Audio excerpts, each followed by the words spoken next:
Какво те тормози, скъпа? Защо обръщаш гръб на такъв мъж? Не ти харесва как върви? Какво? Или понякога крещи. Има шантави квадратни стъпала. Ей! И уж измива се добре, но доста майко намирисва. Но е сладък и чувствителен и даже веселяк. Така е. При него вечно е пълна каша. Прави странни неща.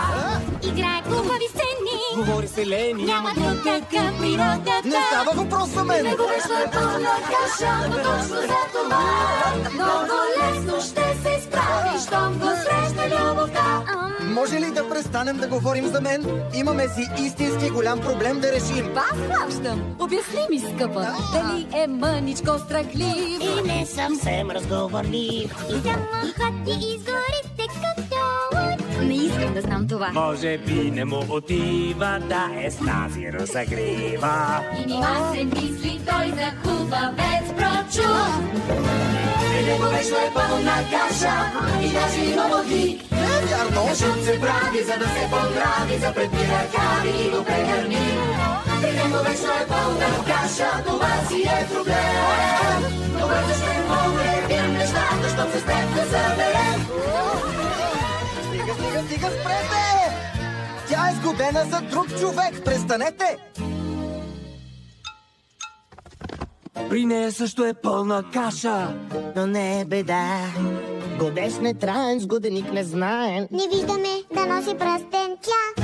При нея също е пълна каша, направо ще запее. И къди разкарати, и нещата са наред. Добро можем да постигнем надежда и мечта, но може само любовта да прави чудеса.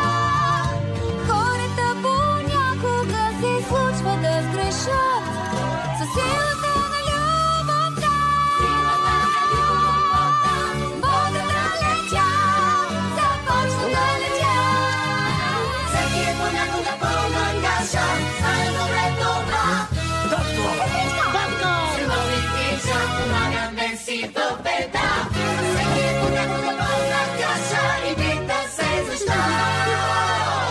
На всички каши се обадят и тотално се забравят с...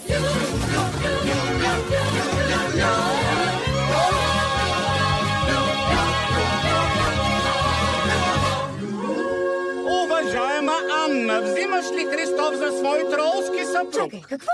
Ще ви оженим. Анна,